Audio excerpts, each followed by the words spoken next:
యవనస్తుడు సేవ చేయాలనుకున్నాడు. ఆ యవన కాలంలో ఆయనకు బాగా ఈ బాస్కెట్బాల్ అంటే మహాపిచ్చి. దేవుడు ఒకరోజు ఆ యవన సేవకుడి దగ్గరకు వచ్చి, సేవకుడా, నిన్ను నా సేవకు పూర్తిగా బలంగా వాడుకోవాలనుకుంటున్నాను. నా ఆశ కూడా అదే కదా ప్రభు, వాడుకోండి. అయితే నేను వాడుకోవాలంటే నీకు ఆ ఫుట్బాల్ ఆట నీకు బాగా ఇష్టం కదా, ఈ రోజు నుంచి దాన్ని వదిలేస్తావా? వెంటనే వదిలేస్తా ప్రభు అని దేవుడు మాట్లాడిన ఆ దినమందే ఆ ఆట మీద ఉన్న పిచ్చంతా వదిలేసి అసలు ఆ ఆట ఆడటమే ఆ రోజు నుంచి ఆపేశాడట. నీతో ఒక మాట అంట, ఈరోజు వాక్యం వింటున్న నీ బ్రతుకులో సెల్ ఫోన్లో వీడియో గేమ్స్ ఆడే అలవాటు ఉందేమో, ఈరోజు వదిలేయమంటున్నాడు. వదిలేస్తావా? నీతో దేవుడు మాట్లాడుతున్నాడు, వదిలేస్తావా? ఉన్న పాటును వదిలేశాడటండి.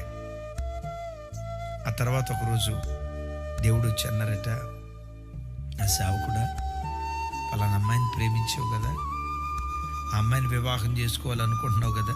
అవును ప్రభా, ఆ అమ్మాయిని వివాహం చేసుకోవాలనుకున్నా, ఆ అమ్మాయి నా ప్రాణం, ఆ అమ్మాయిని చేసుకుంటాను ప్రభు అన్నారట. ఆ అమ్మాయిని వివాహం చేసుకోవటం నా చిత్తం కాదు. నా చిత్తానికి లోబడి నేను చూయించిన అమ్మాయిని వివాహం చేసుకుంటావా? అప్పుడు ఆయన అన్నారట, ప్రభా, నేను చేసుకోను అని ఒకవేళ నేను మీకు మాట ఇచ్చిన, రైట్, మీ మాటకు లోబడి నేను చేసుకోనంటే ఆ అమ్మాయి ఆత్మహత్య చేసుకొని చచ్చిపోద్దయ్యా. దేవుడు అన్నారట, నువ్వు వెళ్ళి చెప్పు, దేవుడు నిన్ను వద్దన్నాడు, నా మీద వేరే ప్రణాళిక ఉందన్నాడు. అదే మాట పట్టుకుని ఆ అమ్మాయి దగ్గరికి వెళ్ళాడు. నేను వివాహం చేసుకోవటం దేవుని చిత్తం కాదట, వేరే ఒకళ్ళని చేసుకుంటాను. ఆ అమ్మాయి అందట, దేవుని చిత్తమే సిద్ధించునుగాక అందట. సరే, దేవుడు చూపించిన అమ్మాయిని వివాహం చేసుకున్నాడు. దినాలు అట్లా గడుస్తున్నాయి. ఆయనకు వాచ్ అంటే మహా ఇష్టం అట. ఆ వాచ్ పెట్టుకొని ఇట్లా వాక్యం చెప్తా ఉంటే దాని మీద లైటింగ్ పడి అట్లా ఫోకస్ లాగా లైటింగ్ పోతూ ఉంటే అది ఒక సంతోషంగా ఉండేదట ఆయనకి. ఓ రోజు ప్రభు వచ్చి, నీకు ఆ వాచ్ అంటే మహా ఇష్టం కదా. అవును ప్రభా, I love it so much, నాకు చాలా ఇష్టం ప్రభా, ఈ రోజు నుంచి వాచ్ తీసే, ఆ వాచ్ పెట్టుకోకు. తీసేయమంటావు ప్రభా? తీసేస్తా.